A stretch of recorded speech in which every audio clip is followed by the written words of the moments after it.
कोई काम ना केस में फैसला को तुरंत करवा दें। सेक्टर में एक्चुअली आप लोग लाइन रूल से इतनी अच्छे तरीके से बाइट रहते हैं कि हम लोग को कहीं से भी कोई सॉफ्ट करना नहीं मिलता। देखिए हम लोग भारत सरकार के अधीन हैं और उन्होंने हमको सीट पर बैठाया है, तो हम जो भी करेंगे वो न्याय से करेंगे। लेकिन ऐसा भी नहीं है कि हम लोग को आपकी समस्याओं से कोई इत्तेफाक नहीं है। मैडम इसमें जो मैटर है प्रेजेंटली उसमें मैम 60 लाख रुपए की पहले पेनाल्टी बताई गई थी और सॉरी टैक्स पोर्शन बताया गया था। अब उसको साहब ने मैंने डॉक्यूमेंट्स वगैरह दिए थे तो साहब ने उसको रीडिंग शामिल किया और 30 लाख कर दिया। मैडम 30 लाख बहुत ज़्यादा है, वो दे नहीं पाएंगे, उनका बिजनेस लेकर नहीं है और उसको थोड़ा सा एक बार रीएग्जामिन करके और उसको देखिए, उसको दोबारा रीलुक कर लीजिए ताकि जो है उनके ऊपर बर्डन कम से कम आए। बहुत सी ऐसी आईटीसी है मैडम, देखिए प्रोसीजरल लैप्सेस हैं। अफसर ने कहा कि उन्होंने बिल्डिंग को मैडम हॉस्पिटलिटी के काम में एंगेज हैं, बिल्डिंग उन्होंने बनवाई तो डेफिनेटली उसकी आईटीसी मिलेगी, लेकिन वो कह रहे हैं कि उन्होंने जो है उसको बैलेंस शीट में बुक नहीं किया। तो इसलिए मैडम मेरा अपना रिक्वेस्ट ये है कि प्लीज जरा सा उसको कंसीडर करिए, वो प्रोसीजरल लैप्सेस हैं उनको लेकर के थोड़ा सा करके करा दीजिए मैडम, काम हो जाएगा, पैसा जमा करा देता हूँ, डिपार्टमेंट का काम हो जाएगा, टैक्स पेयर का भी काम हो जाएगा, मेरा भी काम हो जाएगा और कुछ मैडम देख लूंगा मैं अगर से जो भी सब होगा। जो कुछ भी है वो हम लोग एज पर रूल ही करते हैं, एज पर प्रोविजंस। वो तो आपको भी बहुत अच्छी तरह से पता है कि उसके खिलाफ तो हम जाकर के कोई काम नहीं कर सकते हैं, लेकिन फिर भी मैं एक बार फिर से रीएग्जामिन कराती हूँ। आपका कितने साल का ऑडिट है ये? मैडम ये 3 साल का ऑडिट है, 2 साल का पीछे वाले ऑडिट कर चुके हैं, उन्होंने बिल्कुल ऐसे साफ सुथरा निकाल दिया था, कोई दिक्कत नहीं मैडम।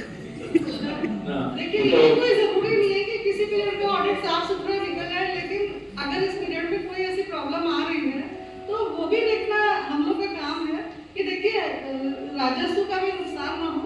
और दूसरी बात ये है कि ठीक है आपकी प्रॉब्लम मैडम टैक्स पेयर का नुकसान है, ऑफिसर्स को कॉल जी बात कर लीजिए, बात कर लीजिए। मिस्टर रमेश, हां इनके क्या रिकॉर्ड्स वगैरह आपने ठीक से चेक किया? 3 साल का ऑडिट था, 3 साल के ऑडिट में हमने चेक किया कि इनका आईटीसी जो है उसमें 17/5 की कुछ ऑब्जेक्शंस थे जो ब्लॉक क्रेडिट था और कुछ इनवॉइसेस जो नहीं दे रहे थे। हम जो इनके सीए साहब आए थे तो हमने उनको पूरे डिटेल अवेलेबल कराए थे, तो उन्होंने कुछ इनवॉइसेस उनको अवेलेबल करा दी, हमने उसको रिकंसाइल कर लिया है। साथ साथ जो इनके अकाउंट्स की बुक्स नहीं दे पा रहे थे तो हमने उनको बताया कि क्या उसमें बाधा है। उसके आधार पर उन्होंने हमको जो एक्सपेंडिचर था उस एक्सपेंडिचर के स्पेसिफिक हेड दिए, जिससे हमको समझ में आया कि कुछ अमाउंट ऐसा है जो उन्होंने कैपिटलाइज नहीं किया है जिसका क्रेडिट उनको मिल सकता है। तो हमने वो लिस्ट अलग अलग कर ली है। अब इनकी जो लायबिलिटी है करीब 18 लाख रुपए की लायबिलिटी है, उस पर इंटरेस्ट डेफिनेटली इनको देना होगा। जो 15% की पेनल्टी है वो हम लोग इनकी लेकर के इसको गाइड कर सकते हैं। अगर ये जमा करा देंगे तो कितनी लायबिलिटी इनका केस कंक्लूड हो सकता है।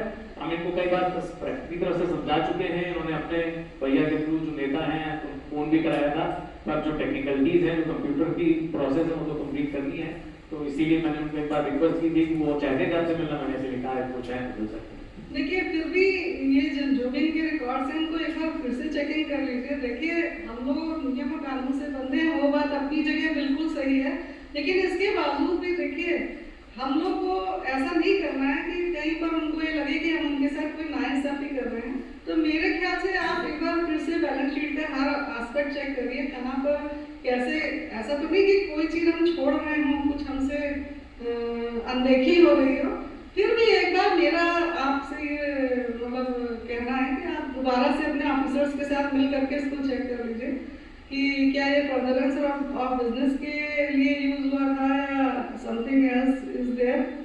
Please check again. ठीक है, थैंक यू, मैं करके भी बताता हूँ।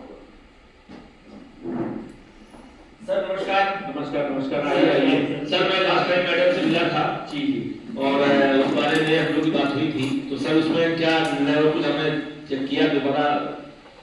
अजय भैया बहुत दबाव दे रहे थे तो हमने सोचा डेफिनेटली इनके लिए कुछ मदद की जाए। जी जितना संभव था हमने रीस्क्रूटनाइज किया और उसमें से जितने एक्सपेंडिचर जिनके ऐसे थे जिनके अगेंस्ट क्रेडिट दिया जा सकता था वो हमने अलग टेबल से करके अलग कर दिए हैं। आप जो बचे हुए हैं वो एक बार मैं आपको बताना चाहूंगा। जी सर। देखिए जो कागज इनके नाम से ही नहीं है, इनके व्यापार में इस्तेमाल ही नहीं हो रहे हैं, उसमें हमारे पास कोई रास्ता नहीं है, उसका क्रेडिट नहीं मिल सकता। दूसरा वो इनवॉइस जो इनके पास अवेलेबल ही नहीं है, इन्होंने बहुत ढूंढी जी, हर तरह से कोशिश की पर वो अवेलेबल ही नहीं है। इवन ये नहीं बता पा रहे हैं कि वो इनके ही बिजनेस में इस्तेमाल हुई है या कहीं और से आ गई है इनके यहाँ, जी। तो वो हमने अलग कर दी है।